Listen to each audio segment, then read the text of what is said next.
Welcome to Channel 17, the Town of Colonie Government Channel.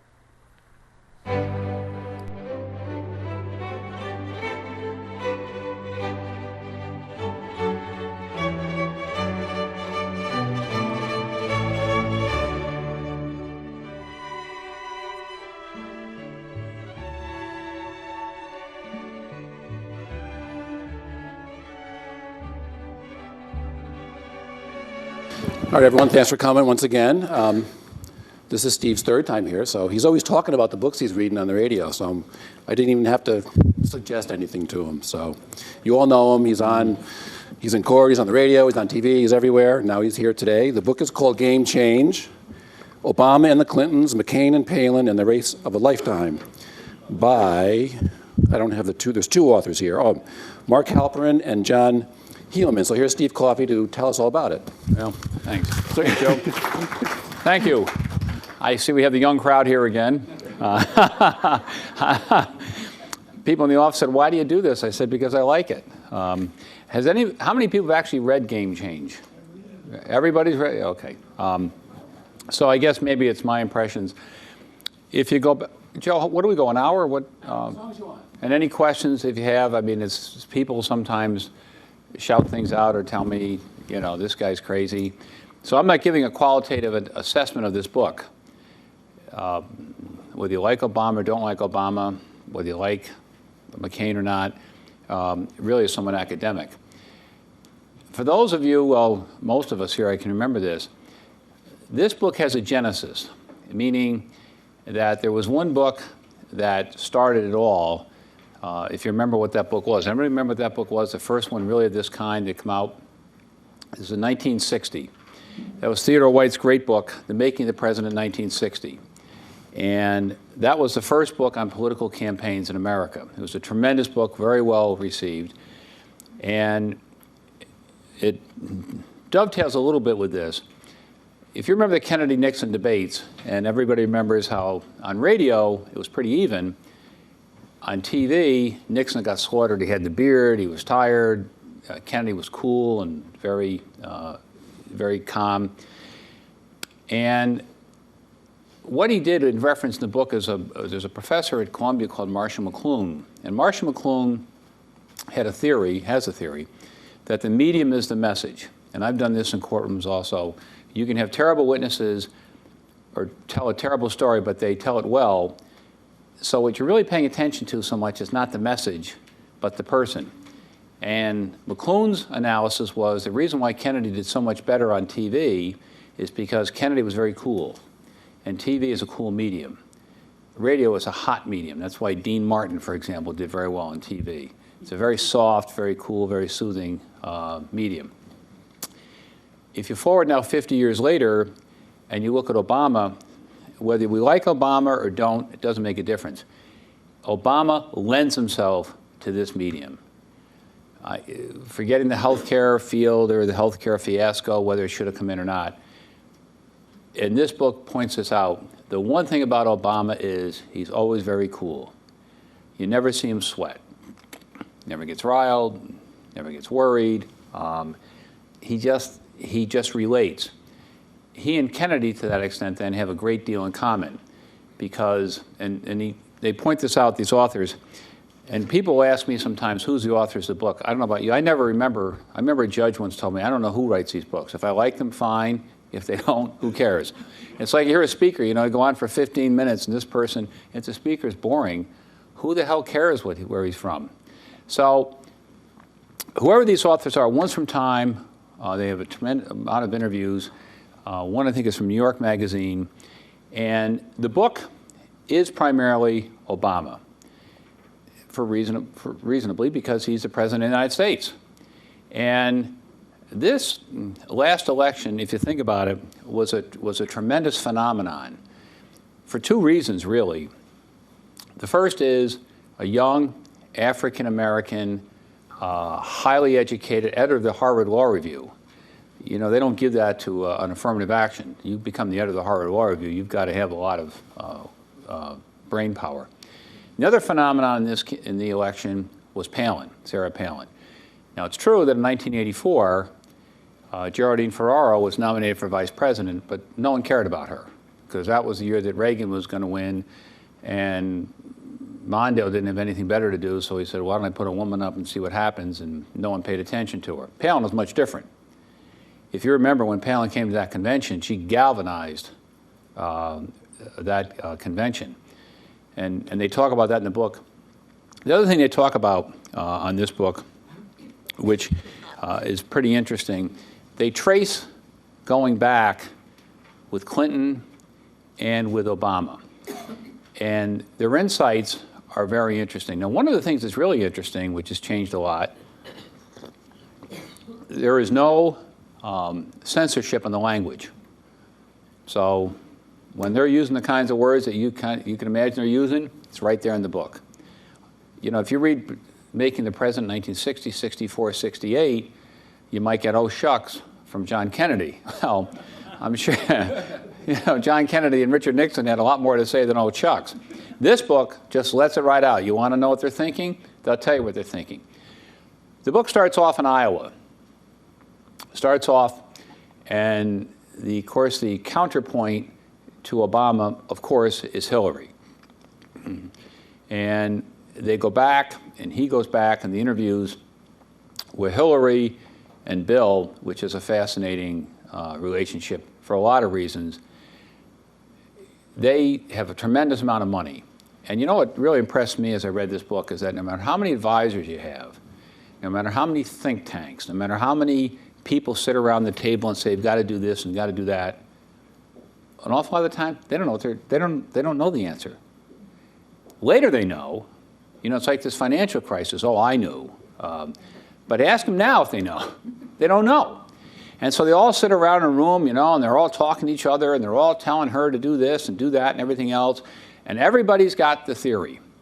And one of the things that they point out, which I thought was pretty interesting in the book, is that Iowa becomes very important for a lot of reasons. Hillary's got a tremendous amount of money from 2004 on. They raised the question whether she was thinking of running in 2004. She thought it was too soon. I was surprised that in this book, that Hillary is more principled than a lot of people think. A lot of people hate Hillary for whatever reason. But she would take principled stands on things that may surprise you. Bill, not so much. So they start to generate this tremendous war chest from 2004, making her the presumptive nominee. In 2004, Clinton, as you recall, I think the convention was in Boston. And Clinton speaks on a Monday night and gives a great speech. But he gets eclipsed, and I remember seeing part of the speech, this young African politician from Illinois that no one knew. In 2004, 10% of the people in this country knew who Barack Obama was. No one knew who he was. He gets up in Boston, he speaks, the place goes nuts. They absolutely go crazy. This is now the Kennedy of this century. So, and at that point, he starts to describe how all the politicians begin to look at him. He's a liberal, he's smooth, he's good looking, he's smart, he's got everything. He's got a pretty wife, he's got 2 daughters. He hits every button. Reid, the Senate Majority Leader, Daschle, the former Majority Leader, they start to tell Obama, think about it. Now, it's very interesting about Obama, and you may see this a little bit now as the president, whether he's vacillates or whether he's so intelligent that he can't make a decision, this comes through the book a little bit, that he's really kind of undecided what he's going to do. This is a man who thinks long and hard about any decisions he's going to make. Whether you like him or not, everything that he does is done with a full calculation as to what the end result will be. As you see last year in the health care reform, he could have cut this thing off last spring. And I'm sure after Kennedy died, he probably wished he had. And they kept telling him, you got to stop this. So he starts to think about getting involved, starts to raise some money. Clintons aren't worried. They got Bill, they're going to put him off the side. They got Hillary. The big worry at that time for Hillary in Iowa was who? Who we know is a big Edwards. Edwards is now running. Now, you have to remember something about primaries. Primaries, by their very nature, are highly parochial. So while you might have someone in the Republican Party, for example, who may have a chance of getting elected, he or she may never get through the primaries. Same with the Democrats. You might have someone who's, quote, a moderate, but when you go in these Democratic primaries in California, New York, Chicago, or Illinois, some of those places, you haven't got a chance. You'll get killed. But you might win the nomination. Edwards was, quote, a progressive. Very liberal, health care, benefits for the poor, resonating with the rank and file of the Democratic Party. He comes out to Iowa. He's well underspent as compared to the other two, but he's going to make a stand in Iowa because he figures, and this is how the money, they explain this in the book. It's kind of fascinating, actually. You know it. I mean, some of the stuff we know, it's all about money. When you get down to the bottom line, how much money have you raised? What are you going to do? Edwards, he makes that big roll. It's going to be Iowa or it's going to be nothing. This is where he's shooting the moon. It's Iowa. But he's picking up momentum because he's got a lot of people out there in the hustings, a lot of people campaigning, and Edwards has a lot of enthusiasm. A lot of the young men and women like him. They think he's idealistic. He looks good, sounds good. He has a lot of enthusiasm. Not so with Hillary. Hillary, distant, cold, aloof, efficient, just this big, this big war machine that's just rolling through Iowa.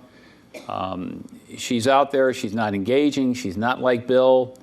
When Bill went through a campaign, by the end of the campaign, they're hugging, they're kissing him, and he's kissing them, and it's, it's like, they love Bill. You go to his campaigns, and they'll tell you he could turn on a crowd. She's a lot distant. They talk about the organizations, and as you might expect, which is pretty interesting, the internal fights between the two. You'll get two strong people in a campaign. One wants to do one thing, and obviously the other has an opposite approach. Here's Obama. Obama's starting to run, and it's hard to remember this, 2007, 2008, he is 40 lengths up the track. She in the fall is considered to be a prohibitive favorite to win this thing. Everybody's basically giving it to her. But Obama has something that Edwards has in a way. He starts to connect. And again, like him or don't like him, that isn't the point, and the book points this out very well. This man can connect. And he starts connecting with the people in Iowa. They see him as a new voice. They see him as a change. They see him as somebody who's articulate and unflappable, and people like working for him. He starts to raise more money. Clintons aren't too worried. By about November, and I think the primary was the caucus, and Iowa's got this crazy caucus system where you come in and it's not like a primary and you sit there for hours or whatever.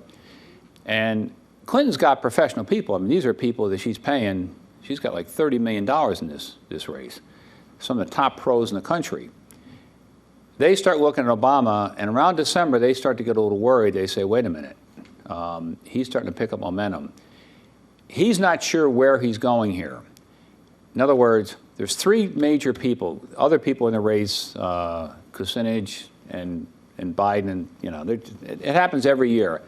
Some fool actually stands up and thinks that he can be president of the United States because, it's like somebody opening a restaurant because your Aunt Katie says you can make good meatloaf.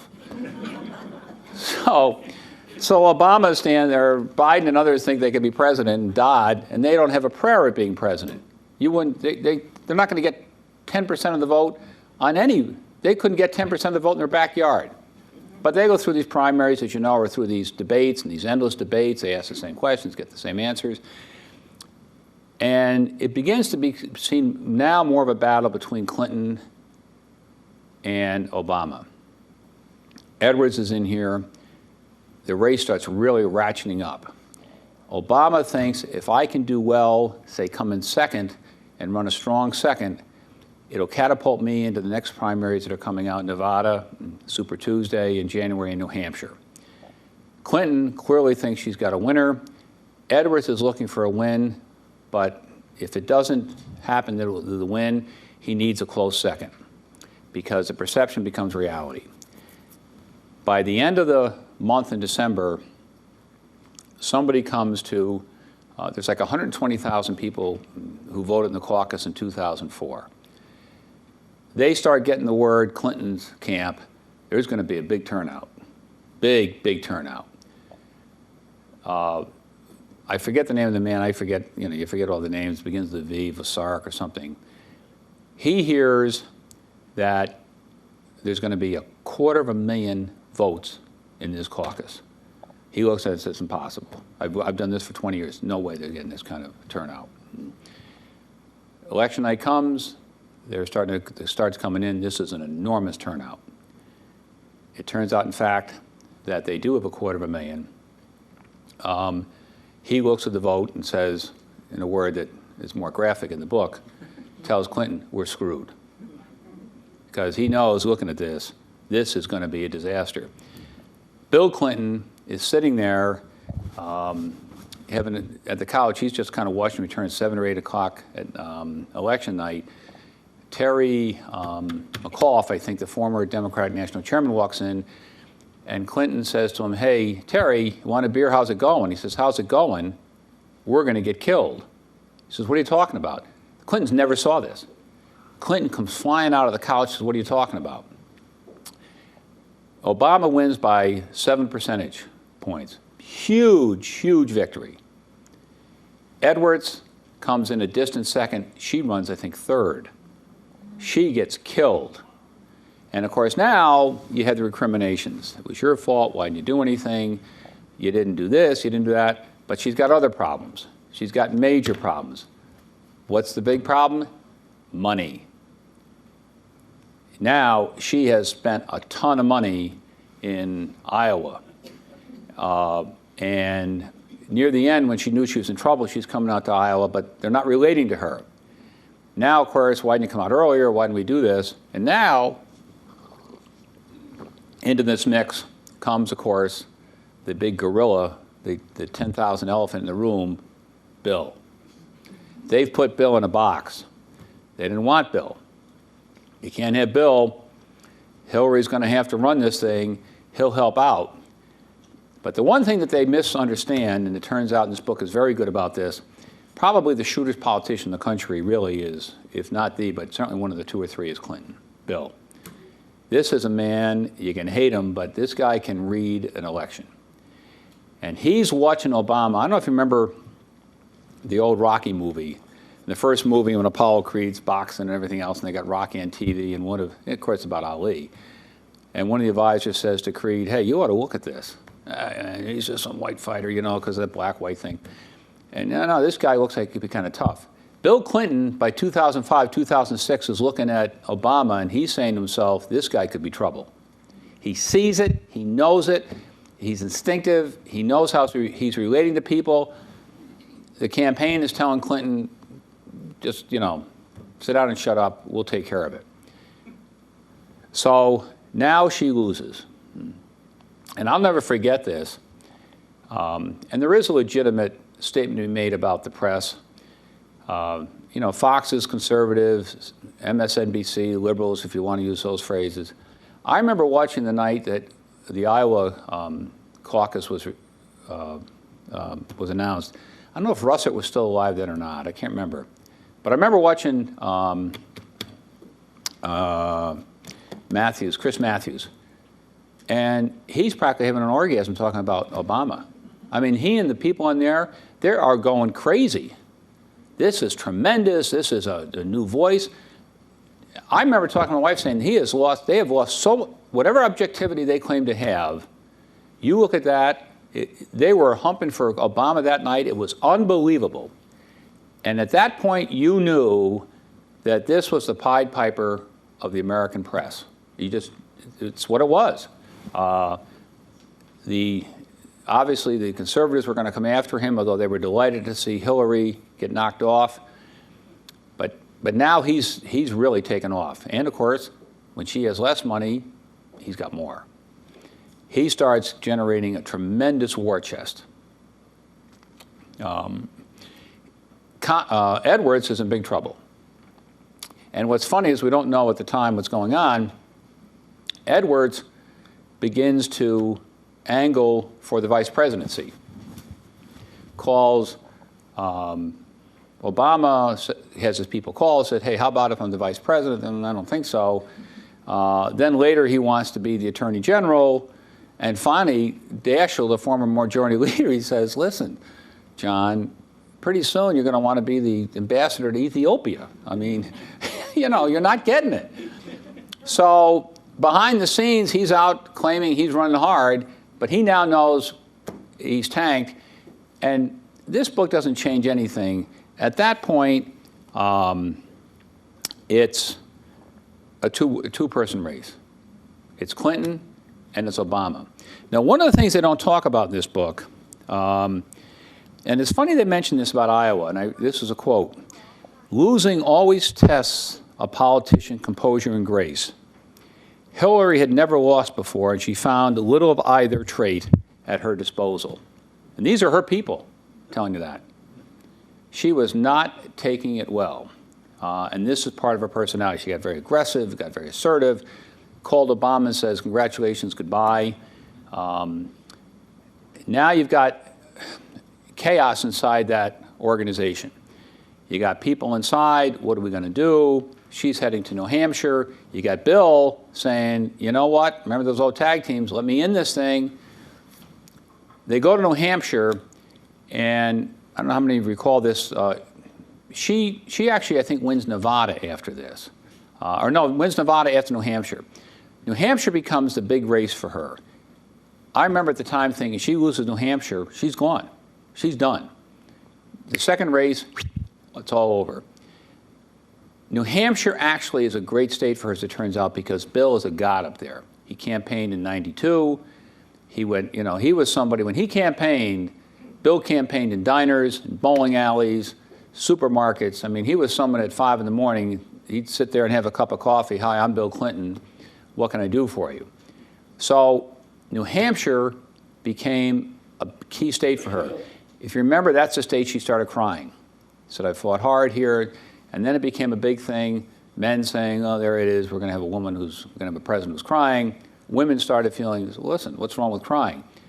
But she wins New Hampshire and slows Obama's momentum. At that time, everybody else is on the side. It's now clearly a two-person race. She goes into Nevada afterwards, expected to lose. She wins in Nevada. He still has tremendous support. Now it's interesting. Now the press is big on Obama. The Clintons are angry with the press. It's all Obama, all Obama. They don't feel they're getting a fair shake, and they're probably not. But if you remember back in '96, the conservatives were claiming that Clinton was getting a free pass. Now inside all this, which is pretty interesting in the book, you have Kennedy. They are dying for the liberal icon. He is the icon of the Democratic Party. He is to the Democratic Party what Ronald Reagan was to the Republican Party. If you were going to have anybody support, it was Ted Kennedy. And of course, the Clintons thought they might have it because they were liberal and they had associated with him. Kennedy was very shrewd, looks out over the landscape. Whether he sees John or not, or sees himself or not, who's to say, but he sees Obama right before, I think, Super Tuesday, when they have these 6 big states. He comes out, he's a Obama man. Devastating to the Clintons, absolutely devastating. Bitter inside, and publicly, when Ted Kennedy put his imprimatur on that campaign, now it becomes safe for a lot of your liberals, a lot of your older liberals, these super delegates, people who are picked by the party, which the Clintons felt pretty good about. These aren't people who are chosen in the primaries. Kennedy, for example, is a super delegate. He's a delegate of the convention. Now they see where Kennedy's going. Now the momentum starts really picking up for Obama. Along with that, again, you've got the internal fights inside the Clinton campaign, and you've got Bill, and they lose on Super Tuesday. Bill decides, I'm going out. He comes in Nevada, he starts campaigning, and the magic starts coming back. He energizes the Clinton crowds. He goes out there, and now he does something which he said all along we should be doing. He starts taking on Obama. The Clintons wouldn't do it before. Bill says, that's ridiculous. I'm taking him on. And he does take him on. Starts really getting fights with him. But it starts working, because now you've got the man with passion taking on the fight. But Bill being Bill, it's always a little bit. So he goes into South Carolina, and they tell Hillary, don't go into South Carolina, you can't beat him down there. They've just won Nevada. I think they've won Texas and Ohio. I remember the time when Hillary stood up, and it was a tremendous victory. She's won 2 big states. Bill says, I'm going to South Carolina. We can beat him there. We'll show him we can beat him. So he goes in, does the same stuff, but the problem is they lose. And then one of the big things about Bill is, because you can't control him, then he shoots right off and says, listen, I think this is a race thing. Or he doesn't say race. He did the same as Jesse Jackson down here. Well, we're sorry we lost. This was a stacked deck, and the press is really going after us. It's a disaster. It's an outright disaster. He's tired at this time. You know, Clinton, they lose by 13 points. It turns out to be a grave mistake going to South Carolina. The press, which is now the liberal press, which is really pro-Obama, African Americans are for him. Now, no one in his right mind could possibly accuse Clinton of being a racist. I mean, no one even makes that claim. But the reality of it is they cleave the party even more.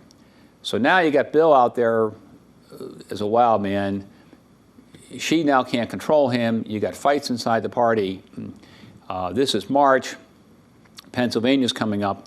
But one of the things they don't talk about in the book, which is pretty interesting actually, and it's this. Actually, it's ironic, because some politicians actually had some principle here, although I don't know why that would happen. These primaries are set by the parties. So, for example, when you have the caucus in January and you have these other things, and a lot of these states are always jockeying around to get the early primaries. One of the great things about New Hampshire is, and of course they criticize it later, the losers, well, you know, New Hampshire's got, 3 people, and no one cares about it, and they should be doing this like you should have all the capitals of every state should be the major party. But the reality of it is real democracy, because New Hampshire forces the candidates to go to the ground, forces them, man and woman, to walk up and down, to go into these small towns. In fact, right after the election, right after the nomination, Obama and Clinton go up to a place called Unity, New Hampshire, their first public appearance together. New Hampshire forces them to really campaign. Yeah, the press is important, but you know what? It's really person to person. New Hampshire gets preempted by Iowa in the caucus. California's primary, if you remember, Bobby Kennedy got shot in 1968. That was in June. And by that time, California, the biggest state in the country, is largely ineffective in many ways in electing a president, because it's already happened. New York, the same way. So what happens is, in 2007, the 2 big states come up with this idea, we're going to jump this. Why the hell should we have New Hampshire and Nevada and South Carolina decide who our next president is going to be? We're bigger states, where we have tons of electoral votes. Michigan and Florida announced that they're going to hold their primaries in January. Now, it's interesting. No one understands at that time the significance of this. So Clinton takes the high road, and the Democratic National Committee stands up to them and says, no, you're not. This is the deal. You can't do it. If you hold those primaries then, if you recall, we will not seat your delegates. You can hold them all you want. You can sit in some hotel in Rome and make Steve Coffey the Pope, but you know what? He ain't going to be the Pope. So you can run your primaries, but it's not going to count. So they do. This becomes really important later because if they had held them at the same time, there's a very good chance Clinton would have won both. Had she won Michigan and Florida, this might have been a whole different race. But at the time in 07, they think, hey, we got this thing knocked. We're not going to fight with them. Instead of putting pressure on Michigan and Florida to hold these things later and say, you can't do this, she basically says it's wrong, but she doesn't really fight it. Later in April of 08, when she wins Pennsylvania, she starts campaigning on this idea, hey, this guy can't win big states. I won New York, I think she won California, Ohio, Texas, Illinois, Pennsylvania. Yeah, he can win all these small states. You know, there's a lot of Wyomings out there, but I can win the big states. Plus, by not counting these votes in Michigan and Florida, had they counted, that changes the calculus big time. First of all, it would have forced Obama to have spent time in these states, would have forced him to spend money to go in these states, and he may very well have lost because she started getting stronger in March. Her campaign started ironing out its difficulties. Bill's place became more defined. They started listening to him with his insight. Like a lot of front runners, he starts making a mistake that is Obama. He makes that awful comment in Pennsylvania about these guys, these backwoodsmen. He talks about how they're talking about how they carry a lot of guns and they're basically causing a bunch of rubes, and later admits it's, and they really go after him. And in that period of time, he has Reverend Wright wrapped around his neck, who makes all these offensive racial comments. Wright not only doesn't back off, but says, hey, how come Obama's run away from me? Now the press is starting to come after Obama. They're digging in, but she can't get the state she needs. So he comes in and he basically marches the election at this point. Now, at this time, you know, so I was really interested in this part of the, and I'll talk about McCain. What I was really interested in this, and you probably know this, but is the influence that spouses have on campaigns. We don't see it, and a lot of it's sub silencio or under the radar. You think of Bill, okay, Bill's got tremendous influence. Michelle, tremendous influence with Barack because of their marriage and because of apparently their feelings for each other. Edwards, now that became a disaster because during the campaign, is he a father, isn't he a father, who is he, where is he, what's he doing? And this book really, from a gossip point of view, is fascinating. I mean, this book by that alone is worth reading. Because you got him shacking up with this Riel Hunter, who's so much younger, and apparently they used to hit on him all the time, all the young, and they had a guy in the campaign, and this wasn't Edward's style. He wasn't sleeping with everybody. I mean, in fact, I don't know if there's anybody, no on the surface, he wasn't Tiger Woods. So this Riel Hunter apparently sees him, says, you're really, really hot. One of his aides, you know, they all had in the staffers, goes running out and says, no, you got to leave. And then later they see her talking to him, and they, at some time later, they wonder whether she had met him beforehand. She starts to become involved in the campaign. His supporters and people around him loved Edwards. They liked working with him. 6 years ago, he was a decent man, you know, good to his staff, and then he gets a little nutty. This is a man who's running as a populist candidate in America. The poor, health care, the rights of individuals, and builds a 28,000 square foot home in North Carolina. And they're saying, you got to be kidding me. This is like the biggest house in the world or something, I don't know. I mean, it's enormous. And he says, well, Elizabeth wanted it. It's like, it's got a full-size basketball court in this place. It's got 2 movie theaters, it's unbelievable. So he starts to lose his focus. She starts getting in the campaign, she starts getting more involved. You remember the fact she gets pregnant. Half the people on his staff think he's a father, half don't think so. They start to calculate when she's with him. Then this guy named Edwin Young, one of his chief aides, says, I'll take the fall, I'm the father. It's a disaster. But Elizabeth has tremendous influence on this campaign. And they tell the stories how she and John would fight like crazy. They'd get along, they'd fight. She would fire people. And then, as you know, it's disclosed that she has cancer. There's a lot of sympathy for her because she's carrying on. There's sympathy inside the campaign because everybody knows at this time that he's fooling around with Hunter. But there's a lot of people in the campaign who can't stand her. And people say later, listen, it's awful what she had to go through, the cancer and being publicly humiliated, but I hate her. They liked him, they hated her, but she has a real voice in this campaign, a real voice in the campaign. What they're going to do, what they're not going to do. So you've got Edward's wife, you got Clinton, you got Michelle, and they're very strong people.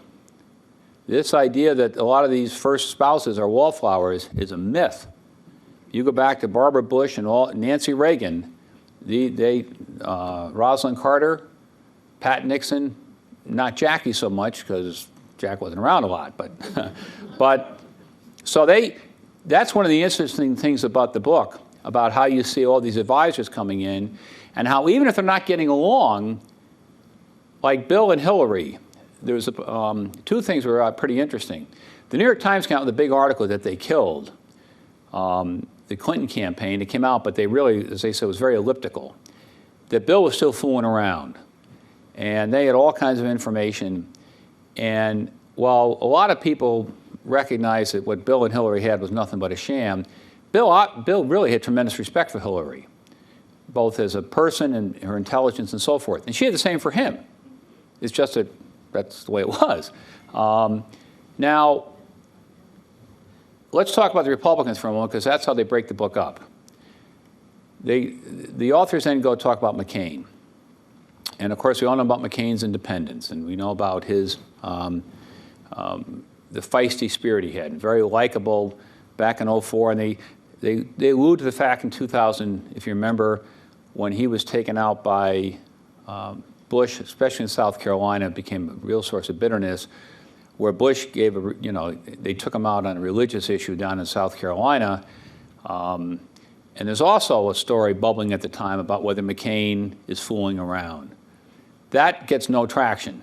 That story gets no traction. The Clinton story gets no traction. The Edwards story gets a lot of traction. So, but McCain slips through it. National Enquirer, they're all, what are they going to publish and so forth. McCain, by 2004, becomes somewhat fatalistic. I don't know if I can win. I'm older. And unlike Obama, he becomes very angry. The idea with him is you see him and he's this fight, he's going through a horrible physical torture back in Vietnam, but he's a fighter type guy. He's shorter, he's one of these tough guys. And he begins to get a lot of self-pity. I don't think I can win. I'm going to run. The press is going to kill me. The press starts coming after him, as you might expect. But he comes to one person in 2007, he says, listen, he's running out of money. But in the fall of 2007, John McCain is seen as an old, tired, defeatist candidate. But as one of his close advisors said, wait a minute, let's see what happens. If nothing happens and surfaces, and he said, I'm telling you something, Giuliani, he doesn't have the guts for it. He also was controlled by this woman, Judy, who's running his campaign. And they can't figure out why he's so soft about this. He won't go after people. She's running his campaign, and Giuliani is deferring to her. They can't figure that either. Romney, good candidate, articulate, smart, good-looking, lots of this. Moderate, Mormon, Republicans, conservative. Maybe next time, because maybe the Republicans in 2012 figured they got a chance. But the first time out, don't think so. Big problem for him. Huckabee, down in Arkansas, non-starter. So they look out over the race, and they tell McCain, listen, if you stay with this, you can win this thing. Because the others they're going to come back to you. This isn't something where you're going to see an Obama who's going to surface. You don't have people out there who have staying power, and there's no ground level support for anybody. Now, McCain, as you know, was not really well liked by a lot of Republicans because he's viewed as a moderate. He's worked with the Democrats. But in the fall, he starts to pick up things, and what they do is they tell him something that's really pretty interesting. He says, listen, John, I'll tell you what we're going to do. This is contrary to what you might think. Take 3 months off, don't get heard of. And McCain, of course, says, wait a minute, 3 months, people are going to forget about me. He said, that's precisely what you need to have happen. You need to get out of there. You need them to, this negative image you have. After 3 months, come on back. Let's see where we are.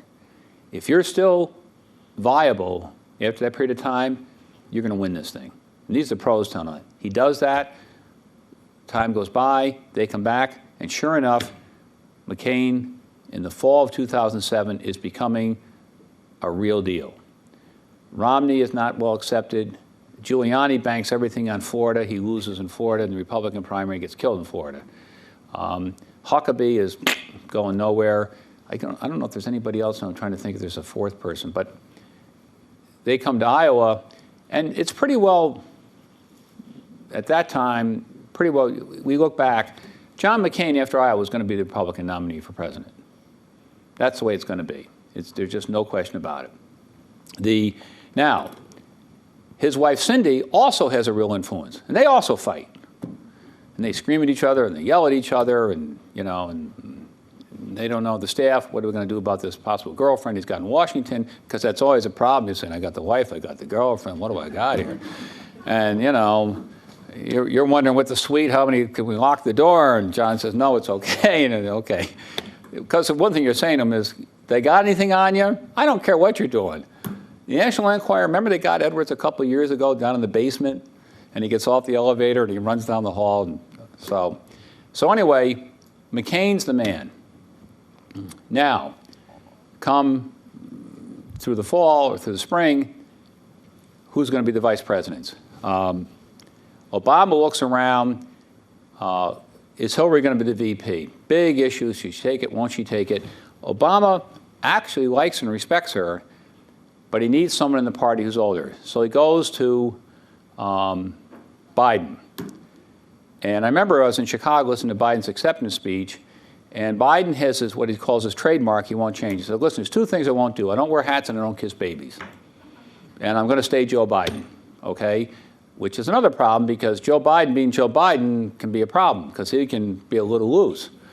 I never quite understood why there was a problem. During the campaign, he said, if Obama gets elected president, they're going to test him. And the Obama people went nuts. But I never understood why, because all he said was, they're going to test him to see what his mettle is, the same as did at Kennedy. And this gets into McCain also, and I think we all know this. These vice presidents aren't supposed to go to the bathroom without calling they don't even get to talk. You'd be surprised, according to this book, and I've heard this before. You think they're conferring the president and vice president. It's not happening. It's all aides, staffers.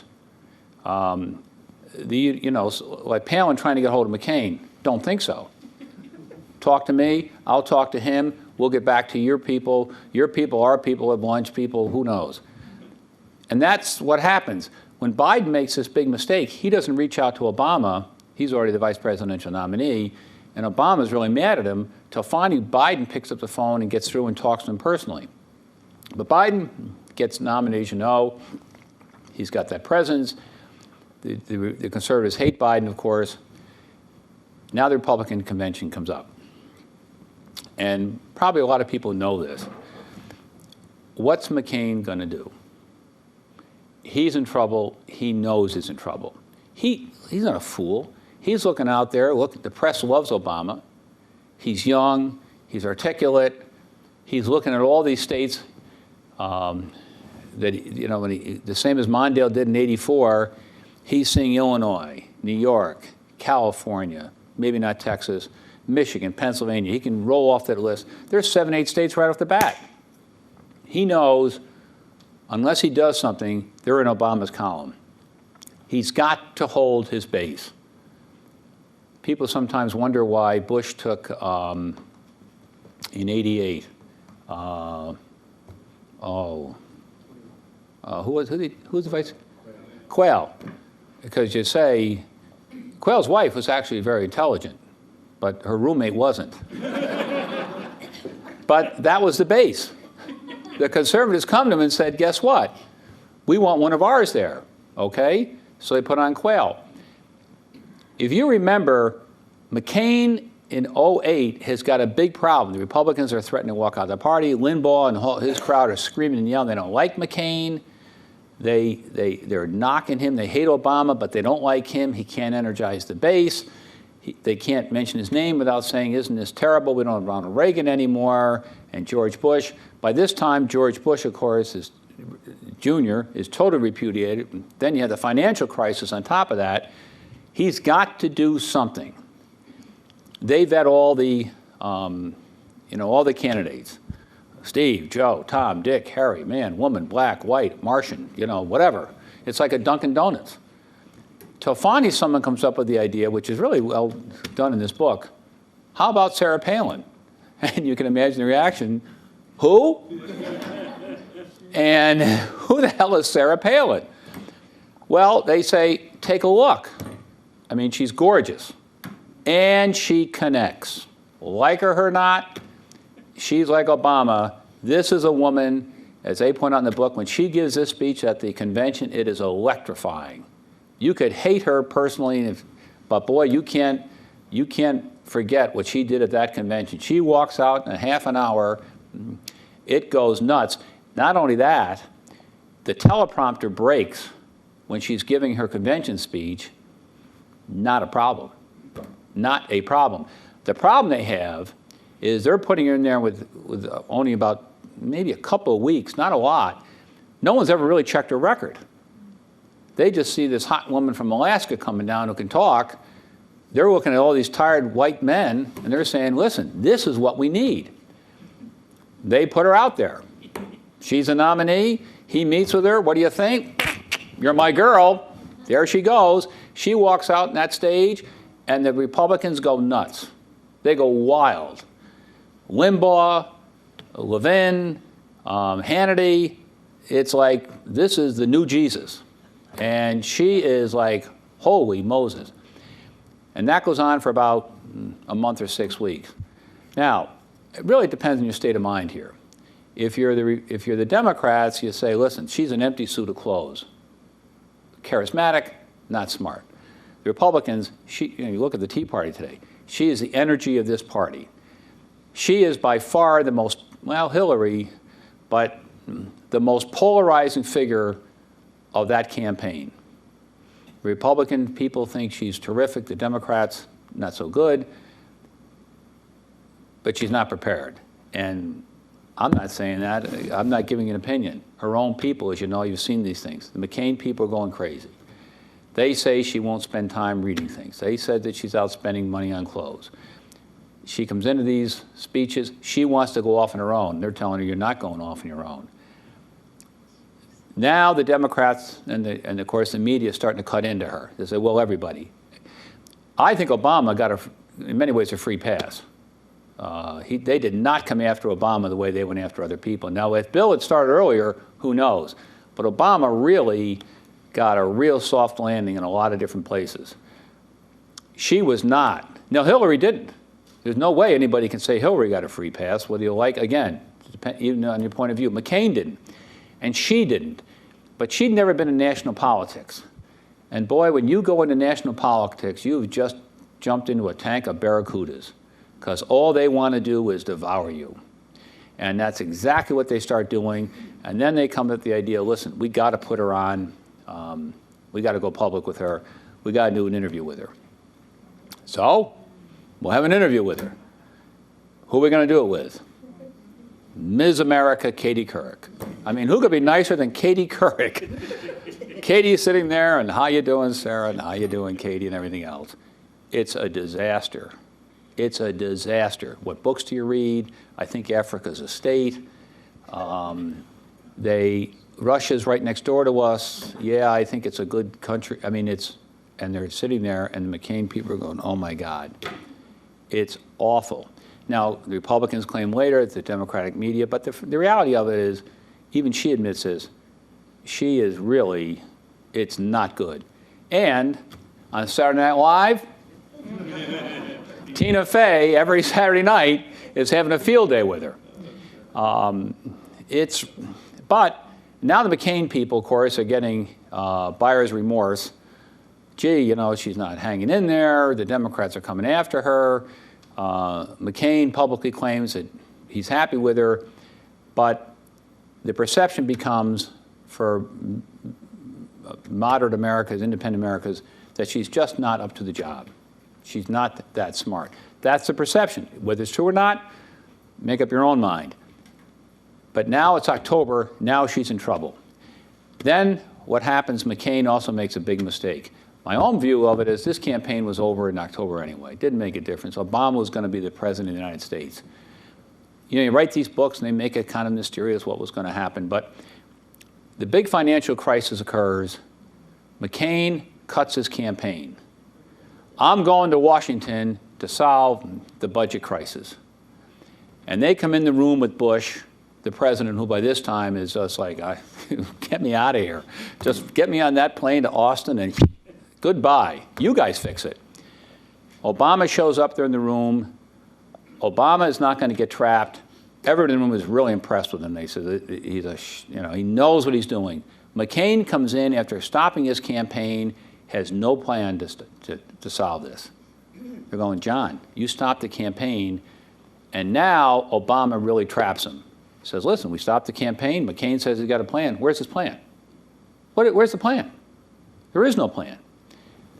It turns out to be a big mistake on McCain's part, because he gets in a room, he's in a forum that this is not a great forum with him and Obama. And the one thing about Obama is, Obama reads everything.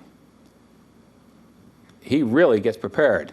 McCain comes in, flips through it. He's not really prepared. Bush turns to him and says, John, you asked for this.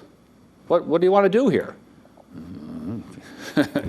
And this really becomes the kind of the problems. Of course, the Democrats go out, they hit him.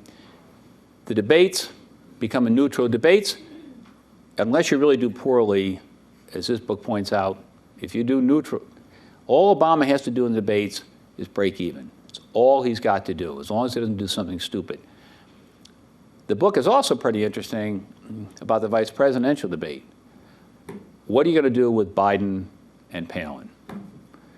And Biden's an attacker. When he was on the campaign trail, I mean, he talks too much. And he's very knowledgeable. Of course, he's been in Washington 40 years, and he's got this great persona in the Democratic Party, riding the train every night, lost his wife at a young age, took out a home equity loan, take care of the kids, for college, all that stuff. Now he's coming in, and they're telling him, listen, she is not going to be able to stand up to you, but you can't take her on. So remember when they come in, and she says, do you mind if I call you Joe? Yeah, fine, call me Ed, call me Joe, I don't care. Because all they want from him is, if you recall back in 2000, which is not in this book, Gore looks at Bush, and a lot of people really said, where does he get off with this? And he's doing this, okay. And he's treating Bush as a non-entity and as a dolt. And an awful lot of people back in 2000 told Gore, knock it off. You really hurt yourself. Even if you were right, the next debate, Gore's, pretending to listen, which of course he couldn't have cared less. So they're telling Biden, you cannot repeat that mistake. What you've got to do is treat her very nicely, go through this whole thing after an hour. No one's going to care what you said anyway, because you're vice president, and even though you could be president, it's unlikely that Obama's a young man, so forget it. The book itself, I thought, in many ways, was, if you like politics, it's a very, very easy read. You go through this book, it's still good reading because all the parties are still public. Palin's still out there. You know a little bit more about Edwards, which was fun to hear. You hear about the fights with the spouses, which is great because you realize they're human beings. You get a deeper sense of Obama. Part of it, they make it a bigger issue about what was going to happen in the election, which really wasn't the case. That's why the making of the president 64 and 68, 68 was a little different, but people knew how it was going to end. But for a book, and it's still on the bestseller list, I think, if you were to pick this book up, it's like 400 pages, 450 pages. You can get through this book in about 3 days. It's very easy reading. It's one of those books you can even pick up, like the stuff on McCain, if you didn't want to start in the beginning. Is there a bias? I haven't seen the book reviews. I suppose you could claim there's a liberal bias because they always make that claim. I really didn't see it that much. I really didn't. I thought that their analysis of the characters, you can say it's a cynical book, but it's a book about real people. It's a book about high stakes. It's a book about stress and tension and moments when they've just lost an election or won an election, sitting at that night, having a beer, kicking the dog, out of money. What do we do now? Now people fighting in the campaign. Now you're the person trying to control everything. You get an idea in the sense on different parties in different places how these candidates are approaching it. And you really get an idea more than anything how human they are. This stuff we used to think about, this old Abe Lincoln and the person becomes the Pope because he just walks in one day, and I'm Catholic, that the Holy Ghost descended on him and there's no politics. It's a myth. They're campaigning now.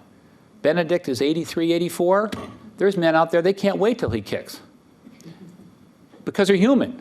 I mean, that's the reality of it. And so when you see the men and the women and the pressures and what they go through and how they're dealing with their life situation on a daily basis, they talk about Obama. By March, he was exhausted. He's been doing this for 15 months, day in, day out. They can't do anything. Every speech, every word, every position that they've ever taken. Every time they go down and talk to somebody, they see a report on the way out. For example, McCain, they cut McCain off from the press. He used to have a great relationship with the press, and he would tell funny stories, some of them off color. Now they said, you're running for president, John. You can't do this anymore. These guys will kill you. So it's a fascinating study of human nature in our political system. I really enjoyed the book. So, thank you very much. Thank you.